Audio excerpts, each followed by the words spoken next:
Hello everyone, CGPSC ABCD में स्वागत है। आज के इस वीडियो के अंदर हम सीजी पुलिस रिक्रूटमेंट 2025 के तैयारी के क्रम में छत्तीसगढ़ सामान्य ज्ञान पर आधारित वीडियो मॉक टेस्ट नंबर 3 लेकर आया हूं।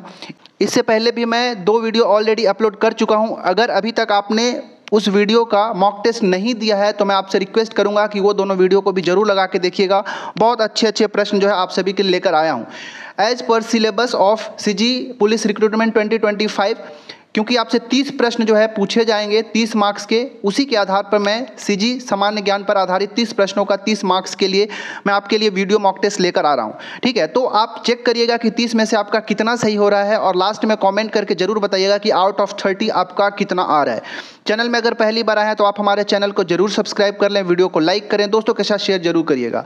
और हाँ, किसी भी तरह का अगर आप सभी को डाउट हो तो आप हमारा टेलीग्राम चैनल जरूर ज्वाइन कर लीजिएगा, वहाँ पे वीडियो का नोटिफिकेशन दे देंगे और अगर आप सभी का डिमांड होगा तो मैं पीडीएफ भी आप सभी के लिए प्रोवाइड कर दूंगा। तो चलिए आज का इस वीडियो मॉक टेस्ट का शुरुआत करते हैं और बढ़ते हैं क्वेश्चन नंबर 1 की ओर।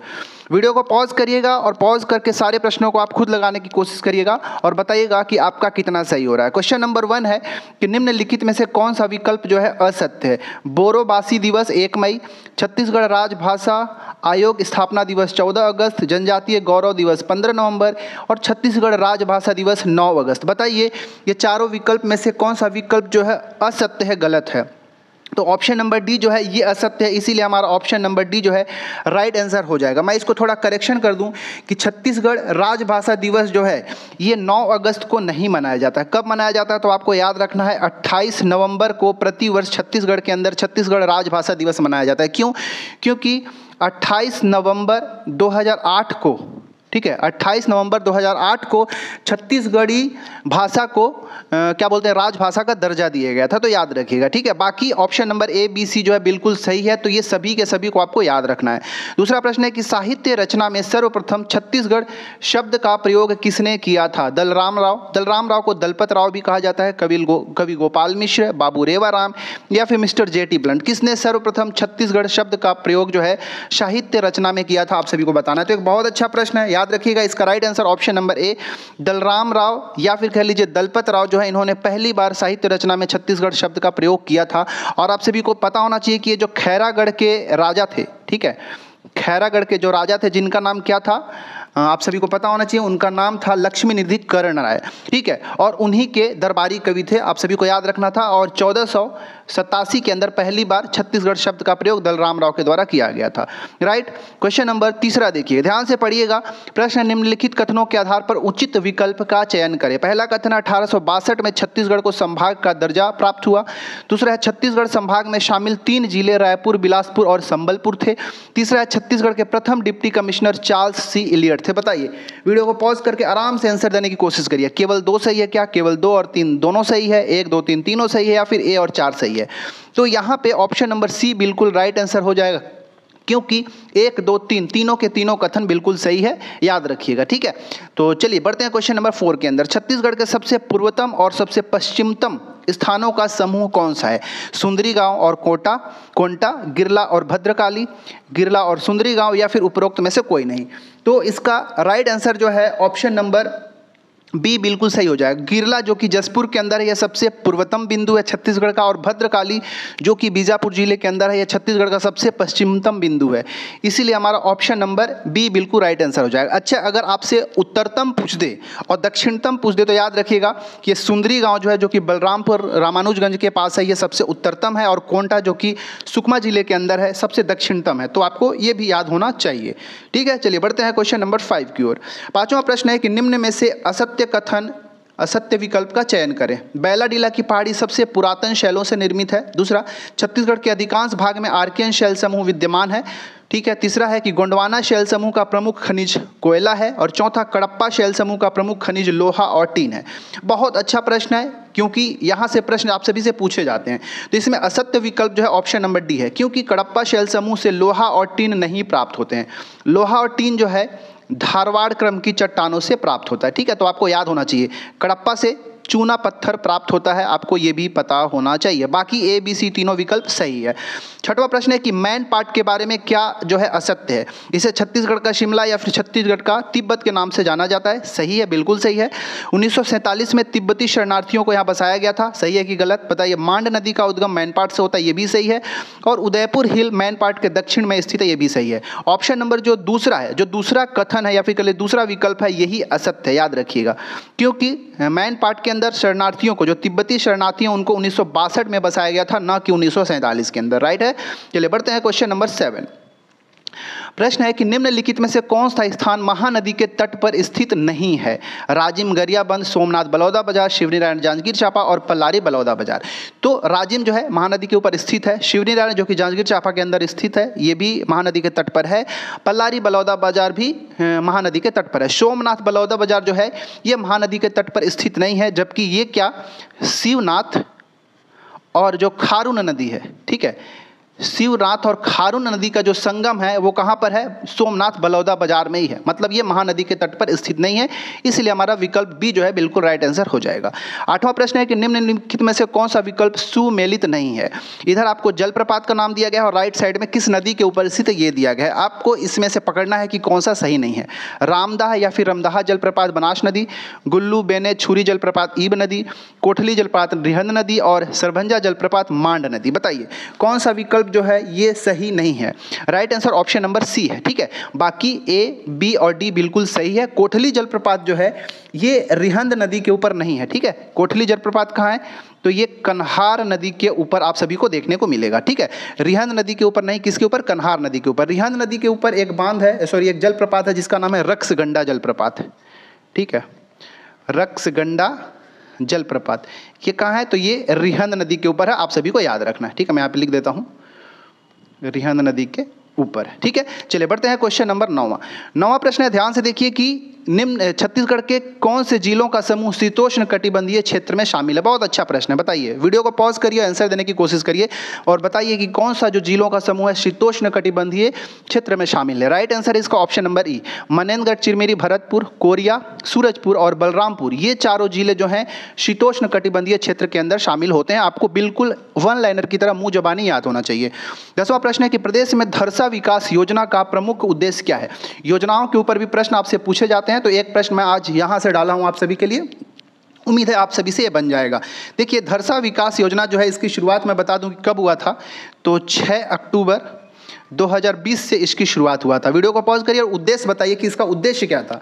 तो याद रखिएगा इसका उद्देश्य जो था ऑप्शन नंबर डी सही है। गांव में खेतों तक जाने के लिए जो कच्चा रास्ता है, एक्चुअली गांव में कच्चा रास्ता जो उसी को धरसा कहा जाता है, ठीक है। तो कच्चा रास्ता को पक्का करने के लिए धरसा विकास योजना की शुरुआत किया गया था। ऑप्शन नंबर डी हमारा राइट आंसर हो जाएगा। राइट। क्वेश्चन नंबर 11 को ध्यान से देखिए, छत्तीसगढ़ को हर्बल स्टेट कब घोषित किया गया था। Very very important question. बताइए कि छत्तीसगढ़ को हर्बल स्टेट का दर्जा कब दिया गया था या घोषित कब किया गया था। 4 जुलाई 2001, 31 अक्टूबर 2000, 28 जुलाई 2004 या फिर 5 मई 2001। बताइए क्या इसका राइट आंसर है। ऑप्शन नंबर ए इसका बिल्कुल राइट आंसर है। 4 जुलाई 2001 को छत्तीसगढ़ को हर्बल स्टेट का दर्जा दिया गया था, ठीक है। अच्छा 31 अक्टूबर 2000 को क्या था, तो छत्तीसगढ़ राज्य वनोपज संघ की स्थापना किया गया था, आपको याद होना चाहिए। 28 जुलाई 2004 के बारे में भी पता होना चाहिए कि छत्तीसगढ़ राज्य औषधीय पादप बोर्ड का स्थापना किया गया था। तो ये दोनों भी आप सभी को नोट करके जरूर याद रखिएगा। 12वां प्रश्न है कि निम्न में से कौन सा या फिर कौन से मुख्य वनोपज हैं, ठीक है। यहाँ पे 6 वनोपजों का नाम दिया गया, आपसे मुख्य, ठीक है, मुख्य वाला पद पूछा है, ठीक है। वनोपज मुख्य भी हो सकते हैं, लघु या फिर गौण भी हो सकता है, तो मुख्य पूछा गया है। साल सरई, बांस, शीशम, तेंदुपत्ता, साजा या फिर इमली। बताइए। तो देखिए जो साल जिसको हम सरई भी कहते हैं ये मुख्य वनोपज के अंदर आता है। शीशम जो है ये भी मुख्य वनोपज के अंदर आता है और साजा जो होता है ये भी मुख्य वनोपज के अंदर आता है। मतलब 1, 3, 5 कहाँ है, ऑप्शन नंबर बी हमारा राइट आंसर हो जाएगा। बाकी बांस हो गया, तेंदुपत्ता हो गया, इमली हो गया, ये सब लघु वनोपज या फिर गौण वनोपज के अंदर में आते हैं, आपको याद रखना है, ठीक है। चलिए बढ़ते हैं क्वेश्चन नंबर 13। प्रश्न है कि तमोर पिंगला वन्य जीव अभ्यारण्य के बारे में क्या असत्य है, गलत क्या है वो बताना है। यह राज्य का क्षेत्रफल की दृष्टि से सबसे बड़ा वो अभ्यारण्य है, तो ये तो सही है, आप सभी को पता होना चाहिए। बलरामपुर जिले में है क्या, नहीं, यही तो हमारा असत्य है, क्योंकि ये किस जिले के अंदर है, ये हमारे छत्तीसगढ़ का जो सूरजपुर जिला है वहाँ पे स्थित है। मतलब हमारा ऑप्शन नंबर बी ही राइट आंसर हो जाएगा। इस अभ्यारण्य में मुख्य रूप से नीलगाय पाए जाते हैं, बिल्कुल सही है। और इसका क्षेत्रफल भी याद रखना है, 608 वर्ग किलोमीटर में विस्तृत है, ये भी सही। अच्छा, इसका एरिया भी कई बार से, सॉरी एरिया तो 608 हो गया। स्थापना कब हुआ था? तो 1978 में तमोर पिंगला वन्य जीव अभ्यारण्य का स्थापना हुआ था। ठीक है, क्वेश्चन नंबर 14 देखिए, छत्तीसगढ़ में अर्ध कोकिंग कोयला क्षेत्र जो कि सोनहत है, ये किस जिले में स्थित है? बहुत अच्छा प्रश्न है, क्योंकि खनिजों का स्थिति या फिर विस्तार के से भी आपसे प्रश्न पूछा जाता है कि ये किस एरिया में पाया जाता है। बताइए, कोरिया, सूरजपुर, सरगुजा या फिर बलरामपुर? राइट आंसर है ऑप्शन नंबर ए, जो कोरिया है, कोरिया में ही सोनहत क्षेत्र है जहां पे अर्ध कोकिंग कोयला मिलता है, सेमी कोकिंग कोल मिलता है। ठीक है, सेमी कोकिंग कोल जो है कहाँ से प्राप्त होता है? छत्तीसगढ़ का एकमात्र क्षेत्र है सोनहत, इसी एरिया में मिलता है। ठीक है, क्वेश्चन नंबर 15 को ध्यान से देखिए, सूची 1 को सूची 2 से सुमेलित करना है। इधर आपको प्लांट्स का नाम लिखा हुआ है, ठीक है, और इधर स्थापना कब हुआ था वो बताना है। भिलाई स्टील प्लांट, इसका स्थापना कब हुआ था? ACCL का स्थापना कब हुआ था? बाल्को, भारत एल्यूमिनियम कंपनी का स्थापना कब हुआ था? और NTPC जो कोरबा है, इसका स्थापना कब हुआ था? मैच करके बताना है। तो याद रखिएगा, भिलाई स्टील प्लांट का स्थापना 1955 के अंदर हुआ था, ACCL का स्थापना 1985 में हुआ था, सही है। बाल्को जो है इसका स्थापना जो 1965 में हुआ था, और NTPC कोरबा का स्थापना 1978 में हुआ था। जो इंडिया लेवल का NTPC है उसका स्थापना एक्चुअली में 1975 में हुआ था, और इसका हेड क्वार्टर कहाँ है? न्यू दिल्ली के अंदर है। लेकिन छत्तीसगढ़ के अंदर जो कोरबा NTPC है उसका स्थापना 1978 के अंदर हुआ था। तो देखिए, A का 1, B का 2, C का 3 और D का 4 कहाँ है? वही हमारा आंसर होगा। मतलब ऑप्शन नंबर बी हमारा राइट आंसर हो जाएगा। तो इसको आप बहुत अच्छे से पढ़ के जाइएगा। प्रश्न क्रमांक 16 है कि इंदिरा गांधी कृषि विश्वविद्यालय रायपुर की स्थापना कब हुई थी? बहुत इंपॉर्टेंट प्रश्न, बताइए। इस प्रश्न का, इस तरह का प्रश्न मैं पहले भी करा चुका हूँ, आप सभी को बताना है इसका राइट आंसर कब होगा। तो इसका आंसर जो हो जाएगा, ऑप्शन देखिए, 2 सितंबर 2008, 16 जून 1983, 14 अक्टूबर 1956 और डी है 20 जनवरी 1987। तो ऑप्शन नंबर डी सही है। 20 जनवरी 1987 को इंदिरा गांधी कृषि विश्वविद्यालय का स्थापना हुआ था, और ये है कहाँ? तो रायपुर के अंदर है, याद रखिएगा। और ये प्रदेश का एकमात्र कृषि विश्वविद्यालय है। ठीक है, प्रदेश का एकमात्र कृषि विश्वविद्यालय कौन सा है? इंदिरा गांधी कृषि विश्वविद्यालय। चलिए बढ़ते हैं क्वेश्चन नंबर 17। प्रश्न को ध्यान से देखिए कि जनगणना 2001 की तुलना में 2011 में जनसंख्या घनत्व में कितने संख्या में वृद्धि हुई थी? ये भी एक अच्छा प्रश्न है। जनगणना से ऊपर प्रश्न पूछने के मैक्सिमम चांसेस रहते हैं, आप सभी को बताना है। देखिए, 2001 का जब जनगणना हुआ था तो पॉपुलेशन डेंसिटी छत्तीसगढ़ का कितना था? याद रखिएगा, 154 था। ठीक है, 2011 की जब जनगणना हुआ तो ये बढ़ के कितना हो गया? 189 हो गया। ठीक है, मतलब अगर देखेंगे तो यहाँ से 154 से 189 हो गया, मतलब 35 की वृद्धि हो गया। मतलब हमारा ऑप्शन नंबर ए जो है बिल्कुल राइट आंसर हो जाएगा। ठीक है, क्वेश्चन नंबर 18 को देखिए, सूची 1 को सूची 2 से सुमेलित करें। इधर आपको जनजातियों का नाम दिया गया है, इधर जो है उनका जो फेमस पेय पदार्थ होता है उस स्पेसिफिक जनजाति के लिए वो दिया है, आपको मैच करना है और सही उत्तर तक पहुंचना है। बताइए, मुड़िया, मुड़िया कौन सा पेय पदार्थ जो है इनका पसंद होता है? तो मुड़िया का जो है वो सल्फी नामक जो पेय पदार्थ है मुड़िया और माड़िया जनजातियों से संबंध रखता है। गोंड का कौन सा? पेज। ठीक है, बी का हो जाएगा 3, ए का 1 हो गया, बी का 3 हो गया। बैगा जनजाति को का जो पेय पदार्थ है उसका नाम है ताड़ी, राइट। और जो उराव जनजाति है इनका जो है कोसमा। ठीक है, कोसमा। अब इस हिसाब से देख लीजिए क्या हुआ, ए का 1, बी का 3, ए का 1 और बी का 3 और सी का हो गया 4। मतलब हमारा ऑप्शन नंबर सी बिल्कुल राइट आंसर हमारा हो गया। ठीक है, तो याद रखिएगा, बहुत अच्छा प्रश्न है। यहाँ से प्रश्न जो है हमेशा आपसे पूछा जाता है। ठीक है, चलिए बढ़ते हैं क्वेश्चन नंबर 19 की ओर।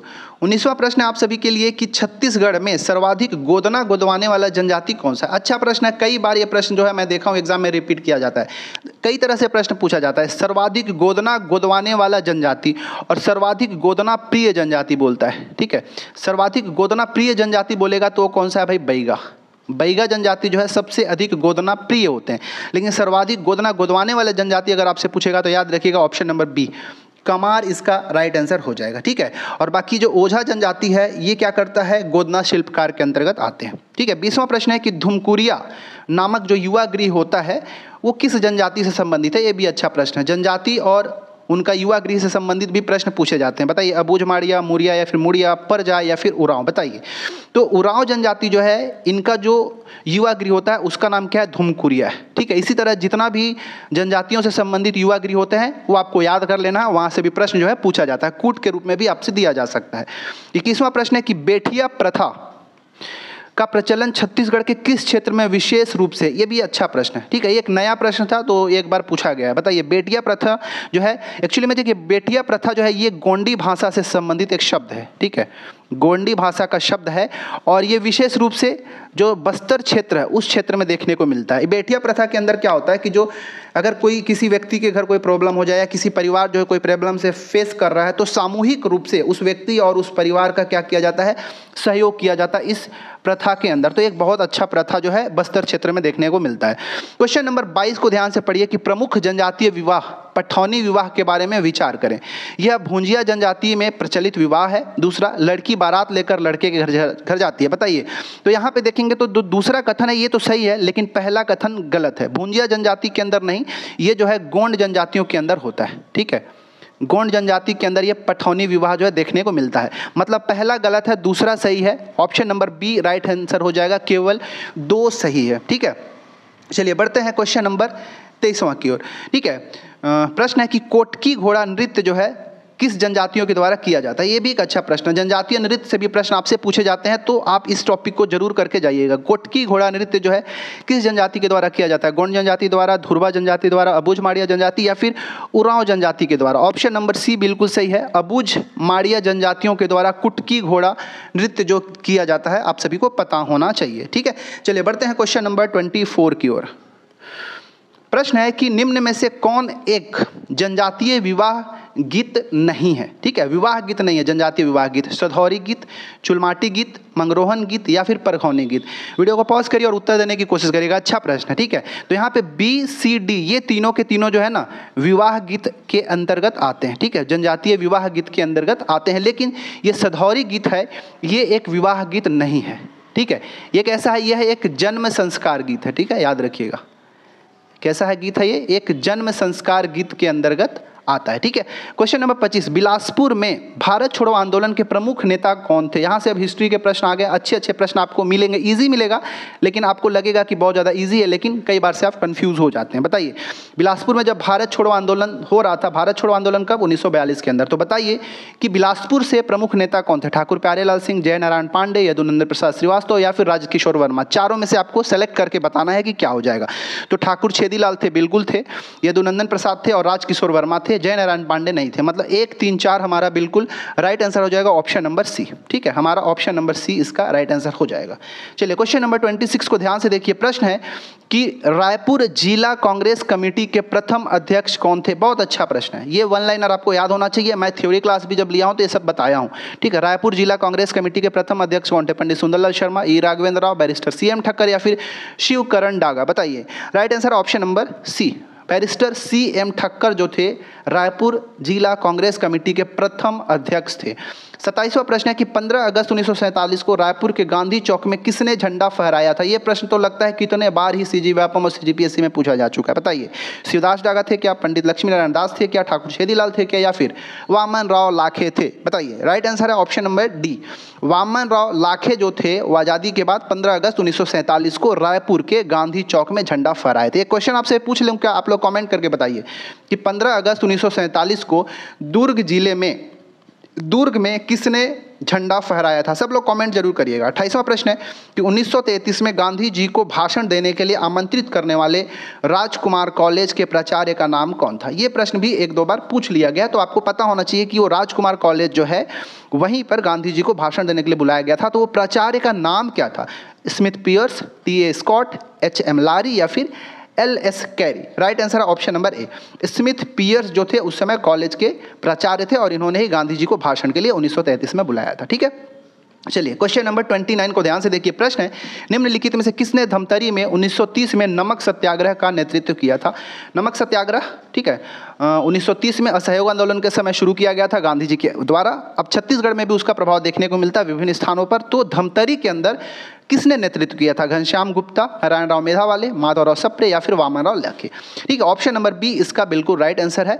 नारायण राव माधेवाले जो थे वो मेधावाले जो थे वो धमतरी क्षेत्र के आसपास के ही निवासी थे। तो इन्होंने ही 1930 के अंदर नेतृत्व किया था नमक सत्याग्रह का धमतरी के अंदर, ठीक है। चलिए तीसरा और आखिरी प्रश्न है आप सभी के लिए, निम्नलिखित में से कौन सा विकल्प सुमेलित नहीं है। देखिए ये प्रश्न जो है बहुत ज़्यादा आसान है, ठीक है, बहुत ज़्यादा आसान है क्योंकि कई बार एग्जाम में पूछा गया है, तो इसको आपको याद रखना पड़ेगा, ठीक है। तो बताइए कि देखिए, जैसे कि जब स्वतंत्रता संग्राम चल रहा था तो भारत छोड़ो आंदोलन के समय या फिर स्वतंत्रता संग्राम, छत्तीसगढ़ में स्वतंत्रता संग्राम के दौरान विभिन्न प्रकार के जो महत्वपूर्ण नेता थे उनको किसी न किसी पांडव का दर्जा दिया गया था, उनके उपाधि से सम्मानित किया गया था। ठीक है, तो आपको वही पकड़ना है कि किसको किस पांडव के उपाधि के नाम से दिया गया था। वामनराव लाखे युधिष्ठिर, लक्ष्मी नारायण दास भीम, ठाकुर छेदीलाल अर्जुन या फिर शिवदास डागा सहदेव। ठीक है, अब इसमें पकड़ना है कि कौन जो थे वो पांचों पांडवों में सुमेलित नहीं है, आपको ये बताना है। ठीक है, तो ऑप्शन नंबर सी हमारा यहाँ पे राइट आंसर हो जाएगा, क्योंकि जो अर्जुन की उपाधि जो है ठाकुर छेदीलाल को नहीं दिया गया था।